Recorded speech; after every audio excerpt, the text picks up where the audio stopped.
to Forever in Bloom. It's a cinematic investigation, celebration and exploration of Jeff Goldblum and his career in cinema. I'm Beth. I'm Seb. Why I'm can we Liam. never Press introduce 2 it for- without, not even just laughing, but without doing that awkward smiley face talking? I can always tell, Seb, when you're smiling and you're talking at the same time, because you have this really weird sound to your voice, like a really weird texture. I've never spoken without smiling. That's a lie. Nope. That's kind of weird. That's kind of creeping me out a bit. Hello. That would be fucked. Just like a lock tooth grimace the whole time while you chat. I would get rid of your video if that was the case. Yeah, that's reasonable. Yeah, so we're watching Earth Girls Were Easy, and by we're watching, I mean that as we're recording this, I'm actually watching it as well. Muted. Because it's been... Have you sped it up a bit? Yeah, it's muted, it's behind you two, it's been 4 or 5 days since I watched it. I can't remember a goddamn thing about it other than my notes. But yeah, Earth Girls Are Easy is, for anyone that hasn't seen it, about 3 aliens played by our boy Jeff. I was about to say James Carey. Yeah, James Carey. Jim Carrey and Damon Wayans as the 3 aliens. And they crash their ship in Gina Davis's pool. She's also just broken up with her fiance. Well, I'm just letting you know I'm currently watching them do kissy face in bed, so they haven't broken up yet. Okay, cheers. Yeah, she was with this dude. They basically, I guess, haven't had sex in 2 weeks. Yeah, that's It's like a large plot point. That's the big plot point. That's the big drama of the film, actually. And it's because he's cheating on her by being Dr. Love. Yeah, and then the 3 aliens crash. They're 3 horny, hairy, thong wearing boys that come out and repeat all the sounds they hear and then get shaved and try to fuck. That's basically it. That's basically it. That is basically the film. That's basically the whole film. 3 hairy space boys come down. They get nared. They get, rubbed in nair cream. With the negation of their hair is then implemented this like manly horniness. Like they have all their alienness taken away from them, and then suddenly they turn into these absolute sex pests. It's very strange. Well, they kind of were right in the first scene. You see them; they're like hunting the galaxy for women, basically. They are, aren't they? That's true. Yeah. The first line of dialogue in this film is, "It's been too long since I've had female companionship." Is that in their weird gloop language? Because I found that language to be the least convincing thing of this whole film. Yeah, I was it's in their language. Do you want to know why? Well, I knew Liam, I knew there was going to be something weird about the language, and I knew you would know the trivia around it. So hit me. It's their lines reversed. I fucking and then they knew mime it. to their things. I knew That's that. why because the ADR is fucking all over the place. It's awful, but it's just like the language, like when you're creating a language to exist in a movie, you could be so creative with it. You could have influences from like any country and, merge like an amalgamation with like any different sounds. And the fact that it's so nothingy, it sounds like it could be English American, but it's just without all the consonants or whatever. It's just like this weird sequence of vowel sounds, and it's like, why didn't they? I was distracted by the fact that it was so unappealing to listen to. I was like, it must be something weird that they've done, but it must be a conscious decision. Otherwise, it's lazy as fuck. Lazy as fuck, yeah. And to be honest, I don't think in general there was a large amount of thought put into this film. Are you sure? There's a lot of it seems pretty high production value. Yeah, I like the small hokey little model effects at the beginning of the tiny little ship and I'm currently watching the Salon musical number. Oh, don't. We'll get to that. Don't. There's a number of weird musical numbers in this film. Yeah, I don't know what they're doing. One of them's one of the worst things I've seen or heard, actually. Which is a real shame. Because I'm a blonde? Yeah, it is the song about being blonde. Which is a shame, because Nile Rodgers was primarily in charge of the music for this film. No way. He's the first person in the credits at the beginning of the film. Music by Nile Rodgers. I did not clock that. Yeah. The music is so bad, Niall. It's kind of catchy, though. It's kind of Madonna-esque. Yeah, but because I'm a blonde, you know, the woman that sings that is the woman that owns the salon that Gina Davis works in. She's actually the writer of the movie as well. You know what? That makes me feel really good about it, because at least then it's like a sense of humour, you know? Someone hasn't written that. A man hasn't written that. There are two dudes that also wrote the film with it, though, to be fair. Okay, but at least there was a contribution by a woman in the writing of that. Yeah. That makes me feel better about it, because I did think it was really funny. Quite skeevy. I did think it was really funny, but I think it'd be funnier if it came out now and we could all be like, haha, the 80s were terrible. But it's the fact it came out in the 80s. Yeah. Makes me think, like, what was the intention? But this film is quite problematic, to be fair. Yeah, but then because how the Blonde song is so obviously a joke, it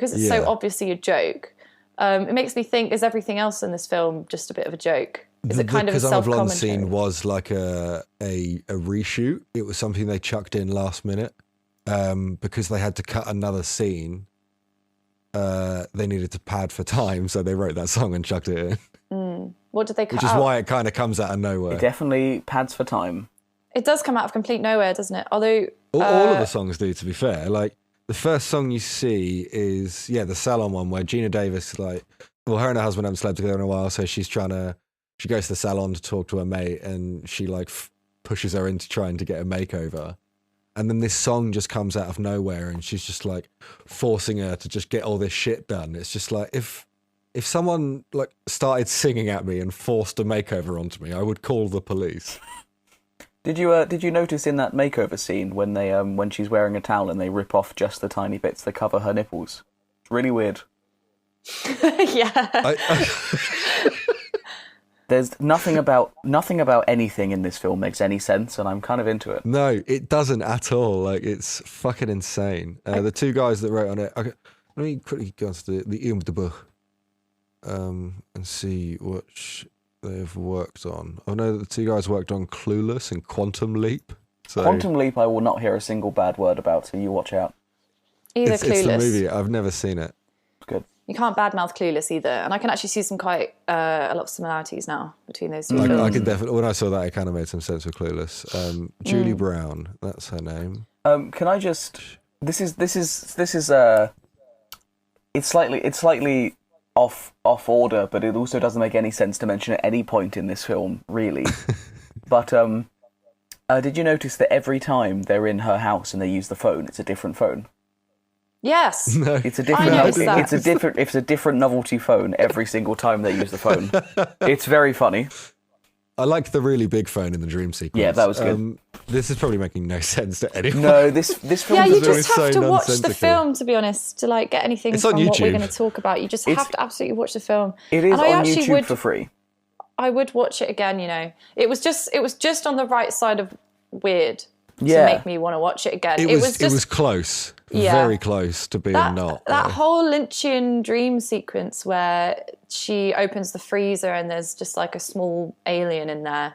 Yeah. I live for that kind of shit. Just the absolutely mind-blowing. It kind of gave me permission to just watch the rest of the film and not ask too many questions about what's going on, because it just seemed pretty pointless because of that sequence. It made me feel like and it took they were you doing until something. That point to realise that this film is not. Okay, well that's fine. Can I just come out and say something? Of course, mate. That's why we're here. I think I like this film. I think I actually might like it. I don't know. I think maybe the calibre of films we've been watching for the last 5 years have just been so low. I know we've only done this podcast for a year, but it feels like 5 sometimes, just because of the films that we've been having to watch. Yeah. But I think we've been genuinely in such a low patch that I think this film is rubbing off on us better. So I'm just watching through this at the moment, and there's a computer screen that says that has a marriage contract on it, and she rolls a bowling ball into it to make it null and void. I was going to mention this, that there's another musical number after the salon, because after the salon she gets home, she finds out that her boyfriend's been cheating on her.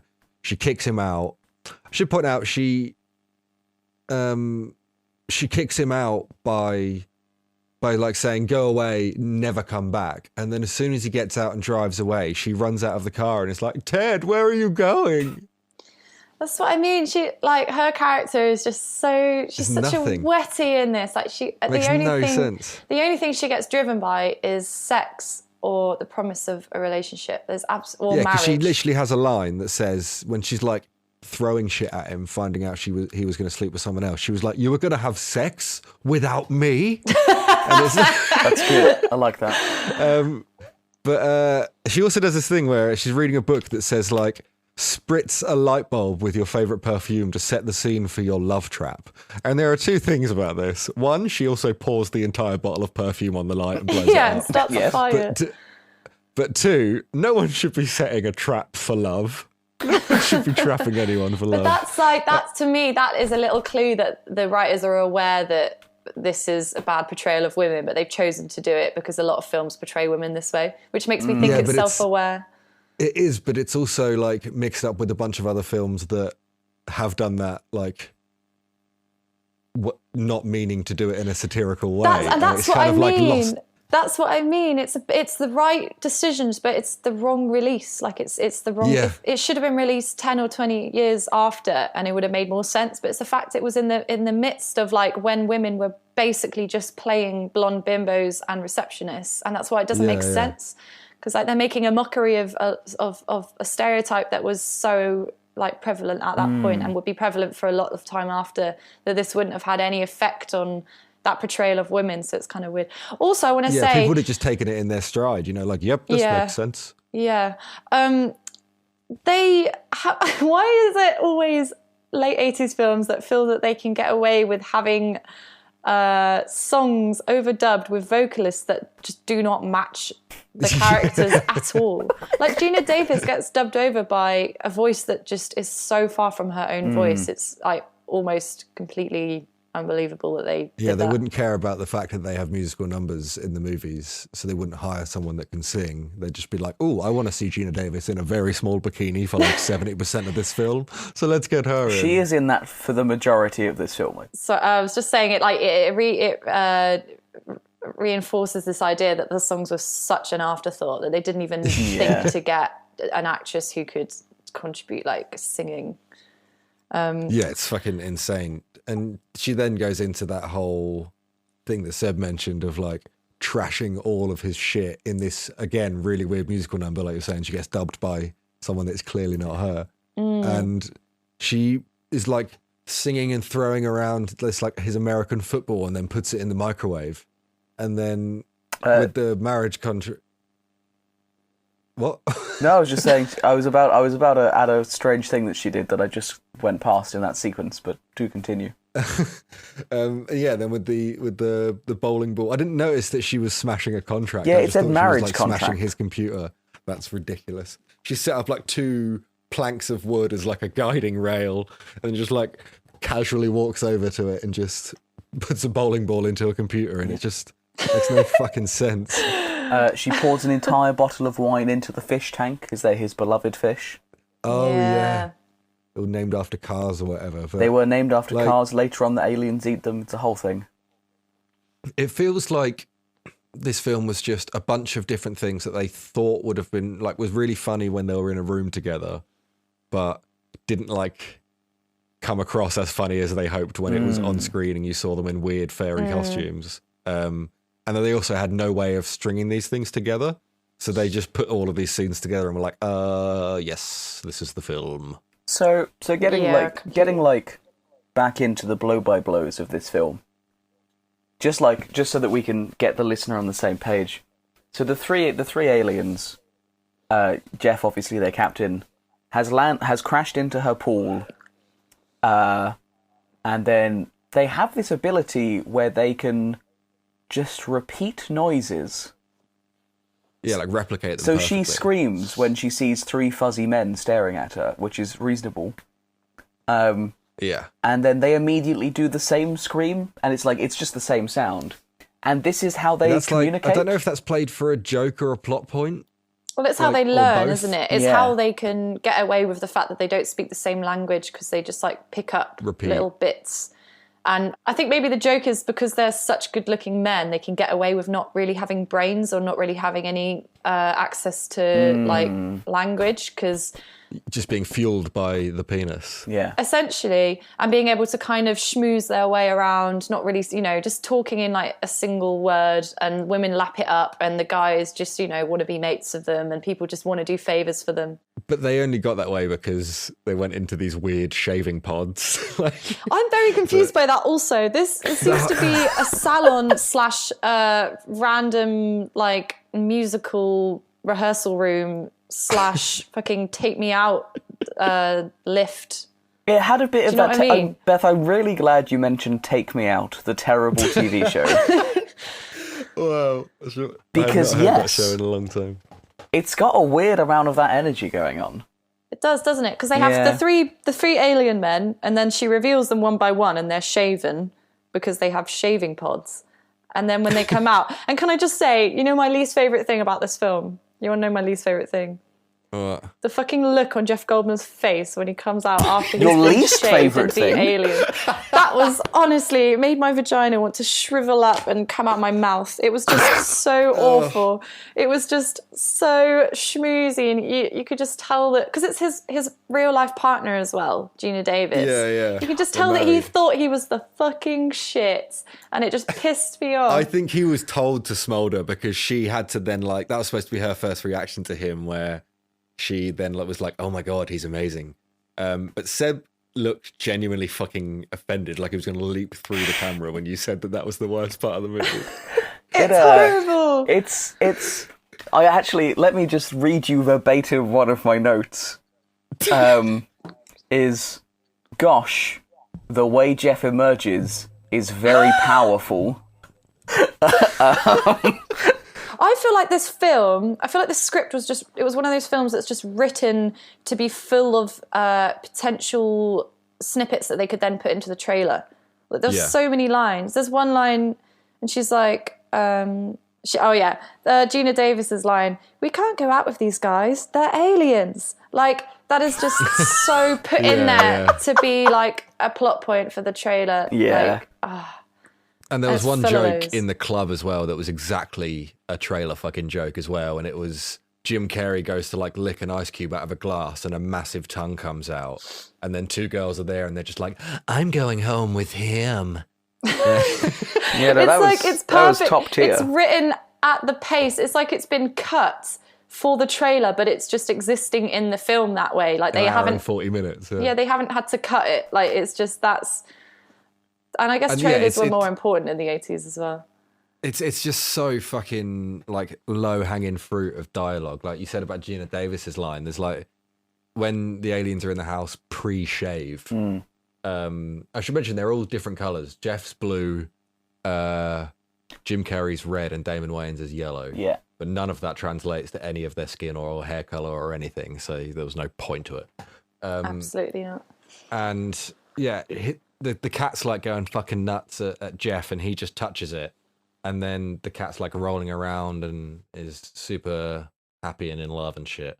And then she just goes, what is that? Some kind of love touch? And it's like, what is your frame of reference with that? There's nothing we know that's called a love touch. Love Touch is actually my new album that's coming out. Loved her. I also appreciate Jeff being drawn to the jazz. He watches a thing on TV where a guy walks up to a piano and is like, hey, go rest your thumbs. I'll take it from here. Yeah. And then he does that later and is absolutely ripping. So he's a born jazzman. One of my favorite lines from the Blonde number is, "My goal is to become a veterinary because I love children." Yeah. It's probably my favorite I line in the love whole that. film. I remember what I wanted to ask. Beth, we know you have feelings about couples acting across each other in romantic films. Yeah. So I just want to touch base with you about how you're feeling about it today. Oh, I hated it. I hate it Then because we had, it's so wrestling love scene. it's so self-indulgent. You know what I want to know more about, though? Yeah, what? The weird ice cream head lady from next door, and why Yeah, does she right. die in the window but then reappear again later on in the film? I don't think she Did she dies. die in a window? The window falls on her head after she's being nosy and she's trying to see what's going on. I don't know that kills her, though. That's 80s slapstick, mate. She'll be fine. Yeah, I mean, it would have absolutely pulverised her, Old mate. people were resistant. They were like physically resistant in the 80s, weren't they? They got beat around a lot. What are you basing this on? Why are you just coming to me and saying that in the 80s old people got beaten up? In films, I swear they're always getting like blown out of cannons and smashed up, and I feel like they are. Maybe they're not. I don't know, man. There's still something about... there is still a part of me that will laugh if someone, like, in a film just absolutely obliterates an old woman by mistake. Yeah. It's the only funny thing about Paul Blart Mall Cop 2. There's only one good joke in that, and that's when he gut punches like a 90-year-old cleaner. It's just so bad because it's like the ultimate attack on like the most vulnerable member of society, and it's such a taboo, but it is just funny when you're in the position of privilege of being young and healthy. You can just laugh at it. Beth, yeah. I can say with 100% confidence I will never be womb punched, and like no matter how old I get, it's just not going to happen. And I want to believe that if I'm an old man and I see an old person get punched, I'll still laugh. If I ever lose that part of me, then I'm too far gone. I'll send you to Sweden at that point, mate. Yeah, get me over there, get me euthanized. Send you to the farm in Sweden. There is one quick thing I would like to bring out, that Gina Davis's character, who I genuinely can't remember her name right now, is like panicking because, and the reason she wants to get them shaved is because if Ted, her now ex-boyfriend, comes home and sees 3 aliens there, because he's a doctor, he'll try and dissect them. And she says, like, he's a trained doctor. He can take one look at them and tell they're not human. And it's like they are red, blue, and yellow and covered in hair. Why the fuck have you got to be a trained doctor to be able to tell that they aren't human? I mean, that's a good point. This is weird foreshadowing for Jim Carrey's The Grinch. That's very true. I'm actually quite happy to see Jim and Jeff on screen together. Man. Yeah, I didn't know they ever bring acted out together. The physical comedy in each other. They really like enhance each other, and you can see a lot. This is very early Jim Carrey as well. Yeah, I think he's really good in it, and a lot of you can see a lot of the early mannerisms of him that then develop into his later roles in his career. I just want to point out that when Jim Carrey goes to do a poo on the kitchen floor, he goes to undo his belt. He's got a belt on his thong. Yeah, that's right. No, they're wearing pants, aren't they? They're all wearing they're like spray painted jock straps or something. It's just so weird. Like the physics of their world is obviously so underdeveloped. Like they've just done the absolute surface level of research to like that just affects their aesthetic for the purpose of this film. But like that's basically it. And I feel like they definitely gave up like 2/3 of the way through with these fucking names, because there's Mac, Whiplock, and then Zebo. Yeah. Zebo, you know. It kind of works for like the campy, light-hearted nature of the film that they are. You know, they're not like serious aliens, and we're not asking more questions about their world. Like they very much serve a purpose of just fitting into human world. There's a great thing from Woody, and Woody's probably one of my favourite characters. Woody is an interesting character. Don. So Woody is. How did they meet him again? Woody is Gina Davis's pool cleaner. He sucks the pool out, doesn't he? Pool That's Don't say that. Term. Don't say that again, please. I wanted to talk about Woody. There's one. So he's like a proper surf dude, right?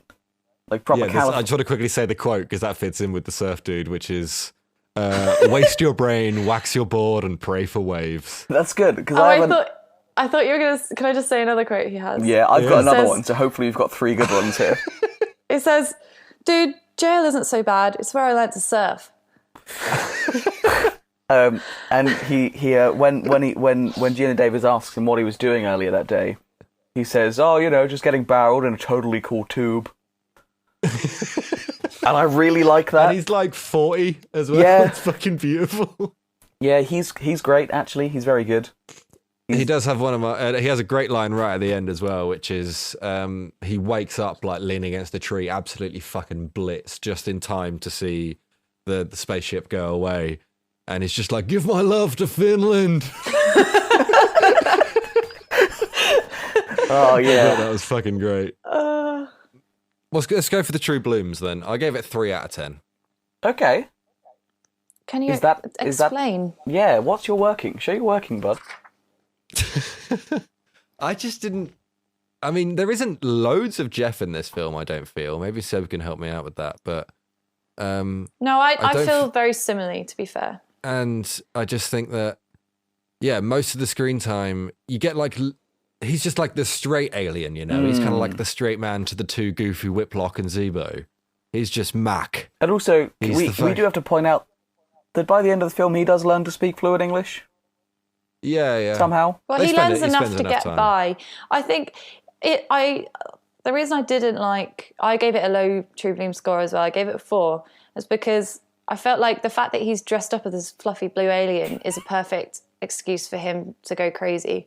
And I think maybe he was told to be a lot tamer, to give the film some kind of humanity, and to make it more realistic that she would fall in love with him. Seb, what'd you give it? I gave it a 5.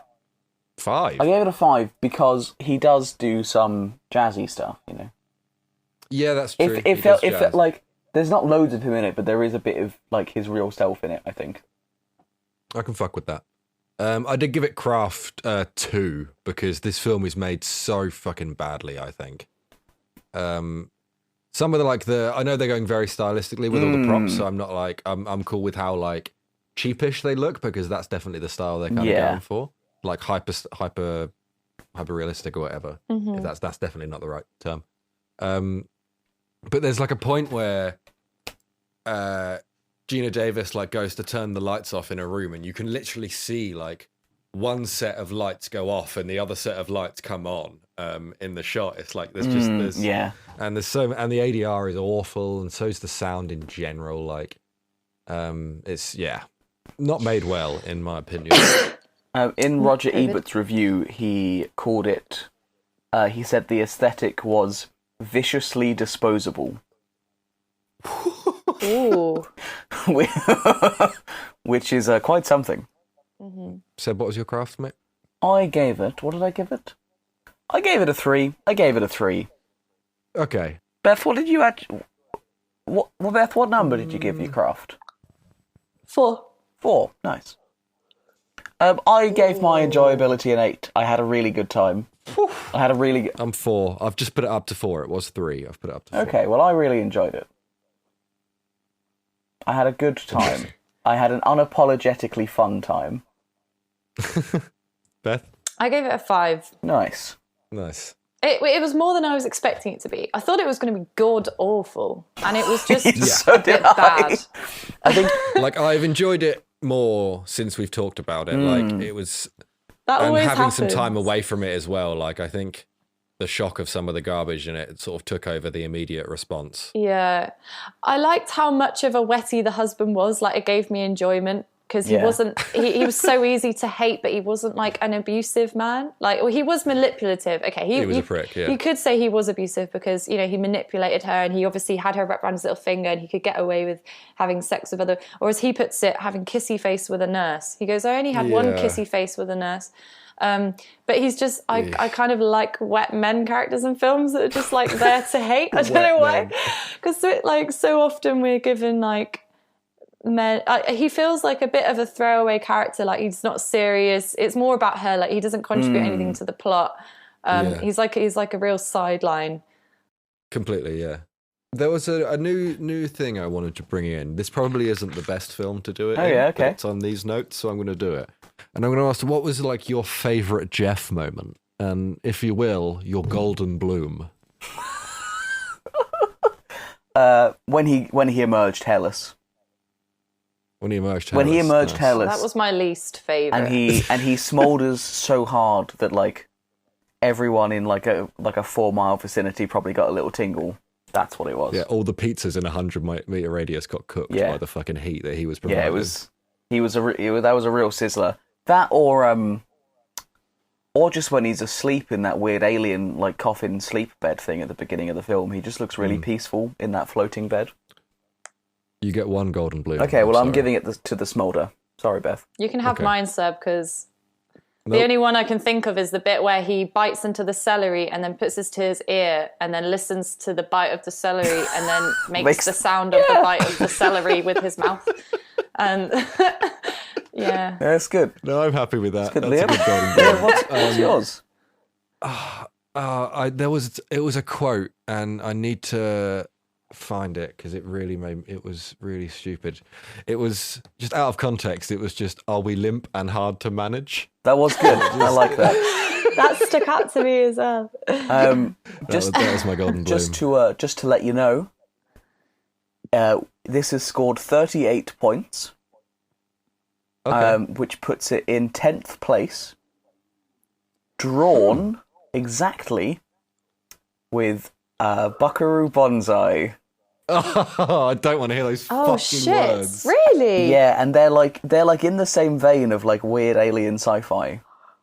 That's I true. thought Banzai was like I thought that was our lowest scoring. Absolutely I not. will say, since having time away from that movie haunting us for like 2 months, Yeah. Looking back on John Lithgow's performance, it makes me really happy. Interesting. His weird Mussolini shit. Yeah. But I just like John Lithgow. Yeah. His Anyway, Italian I don't want to soup talk about this maker fucking- who taught him I how to can't. be Did you say soup maker? Taylor.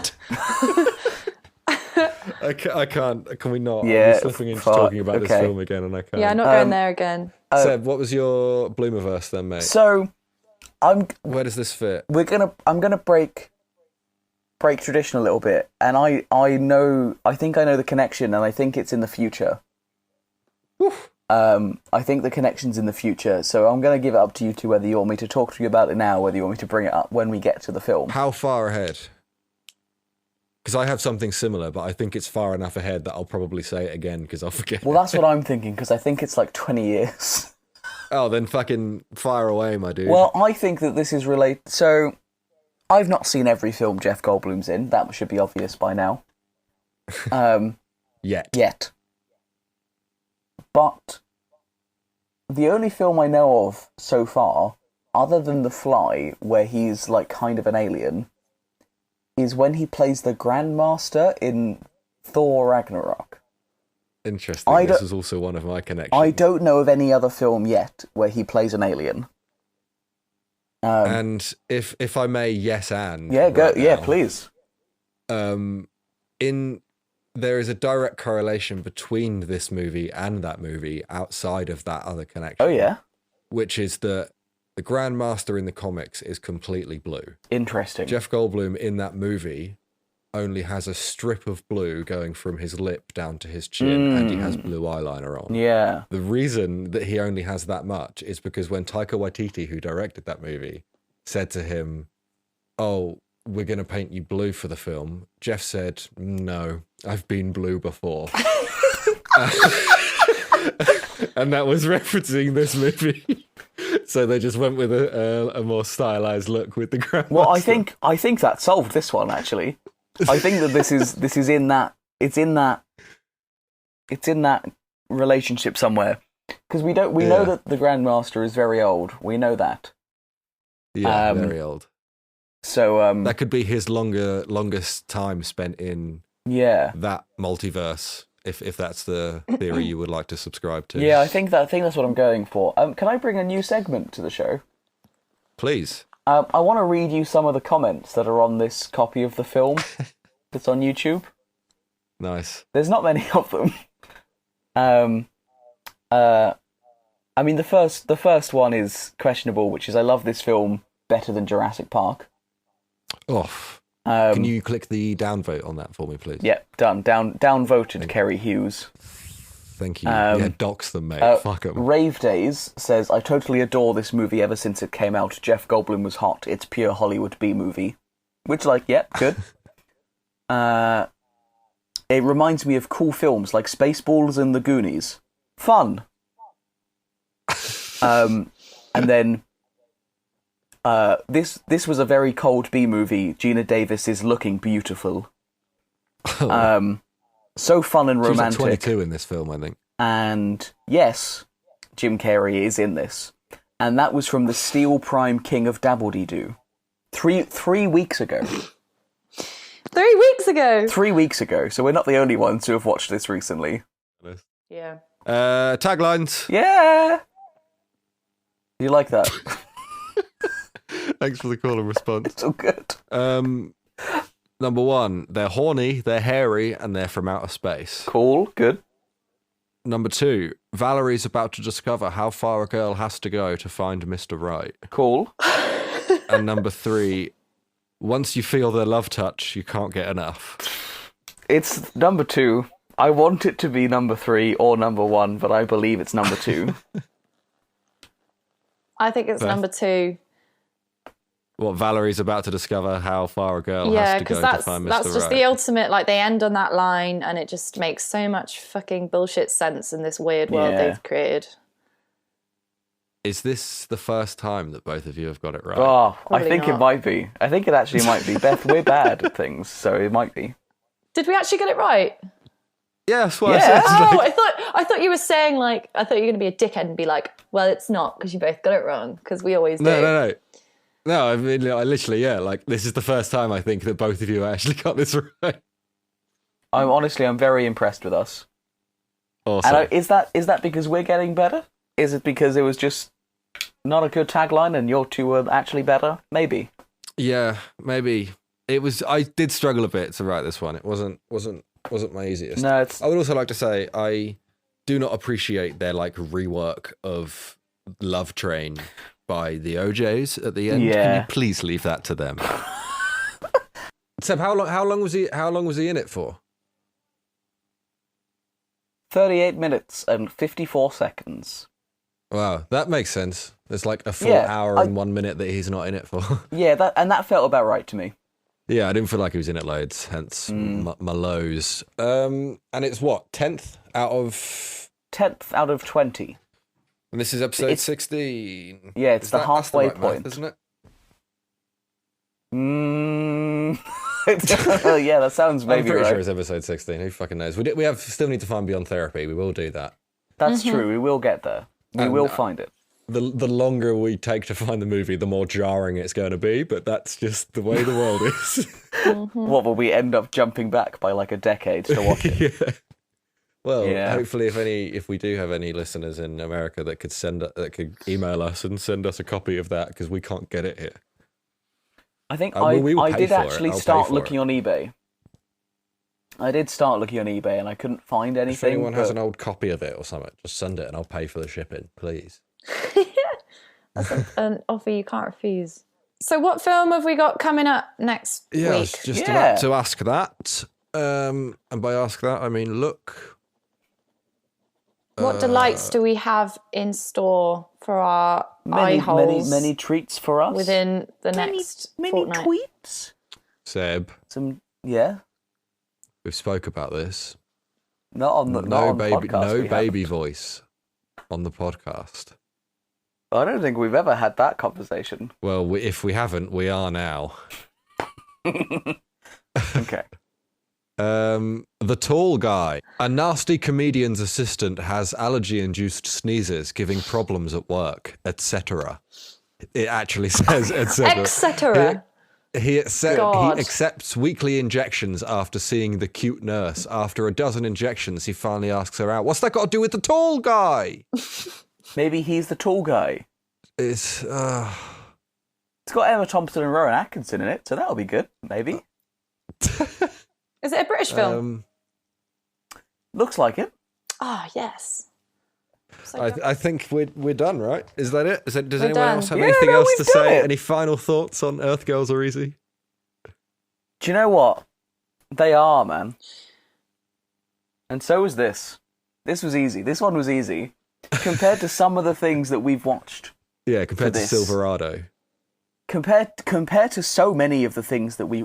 This was like pouring a fine wine directly into my gullet. This was me shotgunning a bag of wine, like, pleasantly. Whereas some of these other ones have felt like you're just trying to like do a never-ending line of coke. Well, thank you for listening, guys. Follow us on social media. Forever in at Bloom. Forever in Bloom or foreverinbloom@gmail.com. And send us an email. And hit subscribe. Share the show.